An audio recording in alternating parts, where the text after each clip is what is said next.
Büyük İskender dünyayı fethetti ama bir şehir vardı, ona bile boyun eğmedi. Ve o şehir hala orada, sessizce bekliyor. Bazı şehirler yıkılır, yok olur. Bazıları unutulur. Ama bazıları zamanın içinde kaybolmaz. Bugün insanın terk ettiği ama doğanın sahiplendiği bir yerdeyiz. Rüzgar, taş ve hafıza. Tarihin en büyük fatihlerinden Büyük İskender bile bu kapıların önünde durmak zorunda kaldı. Burası Termessos. Saklı izlerde bu kez Termessos'u keşfediyoruz. Termessos, bugünkü Antalya'nın kuzeybatısında, Güllük Dağı'nın sarp yamaçlarında yaklaşık 1000 metre yükseklikte. Yükseklik bir savunma biçimiydi. Dar yollar, kontrol edilen geçitler ve doğa bu şehri bir kaleye dönüştürdü.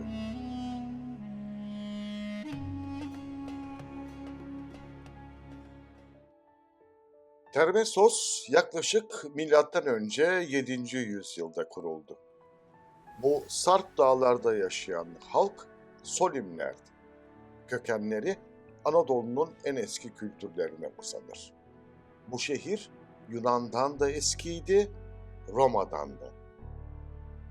Ve sonra M.Ö. 333 yılında bir isim buraya geldi. Büyük İskender. Önünde hiçbir şehir duramamıştı. Ama burada durdu. Çünkü bazı savaşlar kılıçla değil, coğrafyayla kazanılır. Ve İskender geri döndü. Termessos fethedilemeyen şehir oldu. Bu şehir rastgele kurulmuş değildi. Dar sokaklar, teraslanmış yapılar, her şey dağın eğimine uyum sağlıyordu. Kullanılan taşlar bulundukları yerden çıkarılmıştı. Bu yüzden şehir doğanın bir parçası gibiydi. Gimnazyum, gençlerin eğitim alanı, hamamlar, toplumsal yaşamın merkezi, agora, ticaretin kalbi. Burada hayat üreten bir düzene sahipti.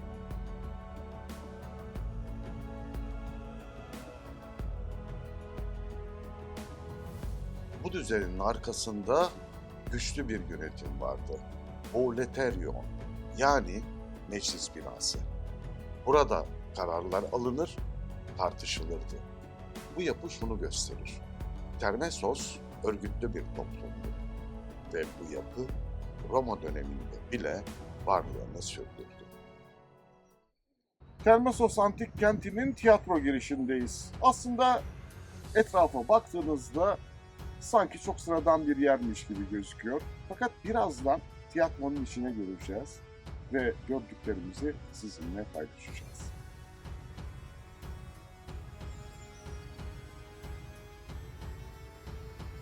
Bir anda karşınıza çıkar. Tiyatro. Taşların içinden doğmuş gibi. Yaklaşık 4500 kişilik. Ama burası sadece bir sahne değil. Bir manzara, bir his, bir sonsuzluk. Burada oturduğunuzda arkanızda tarih vardır ama önünüzde sadece gökyüzü. Bir düşünün, binlerce yıl önce binlerce insan arkamda gördüğünüz bu koltuklarda, arkamda gördüğünüz bu manzaraya karşı tragedyalar izledi. Termessoslular sadece savaşçı değil, estetiği zirveye taşımış bir halktı. Ne diyeceksin yayınlarsa? Ne diyeceğim? Senin sağlık istiyorum. Peki beğendin mi buraları? Beğendim. Çok güzel bir yer. Kaç yıllıktır sence? 2005-3000 yıllık arasında.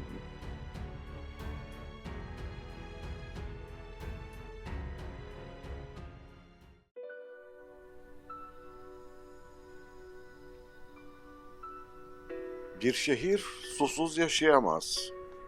Ama burada su yok. Peki nasıl? Yanıt ayaklarınızın altında. Sarnıçlar her damla toplanır, saklanır ve hayata dönüşürdü. Bu şehir taşla değil, suyla ayakta kaldı.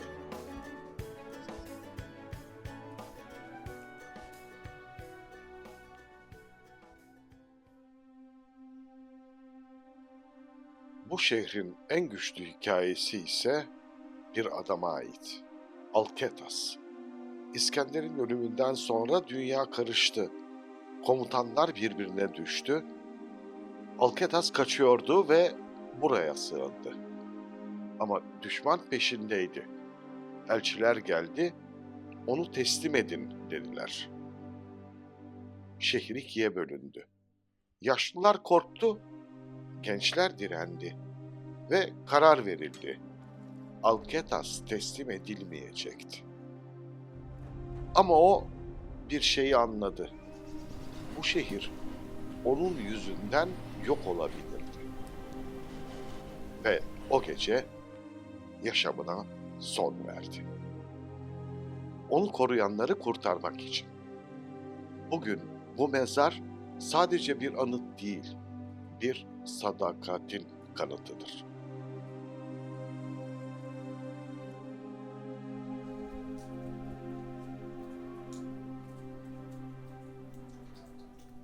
Termessos antik kentini keşfederken çok ilginç bir görüntüye de rastladık. Bu doğanın kendisinden alınanı nasıl tekrar geri aldığının bir kanıtı gibi.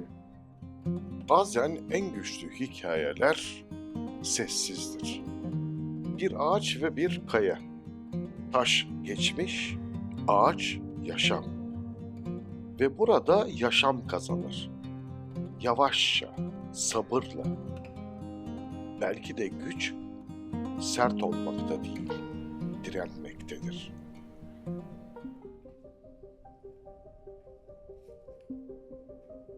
Bugün bu sokaklarda yürürken bir şehrin içinde değil, bir hatıranın içindesiniz.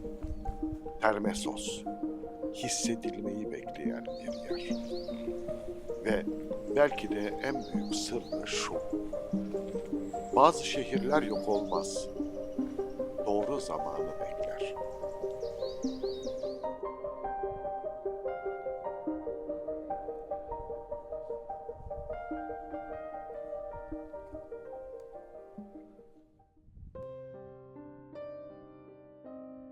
Burası ölülerin şehri, nekropol. Yüzlerce lahit, kayalara oyulmuş mezarlar. Sanki insanlar öldükten sonra bile buradan gitmek istememiş. Ama dikkatli bakın. Bir şey eksik. Düzen. Lahitler devrilmiş, parçalanmış. Çünkü sonunda bu şehir yenildi. Ama bir orduya değil, doğaya. Milattan sonra 5. yüzyıldaki depremle yaşam sona erdi.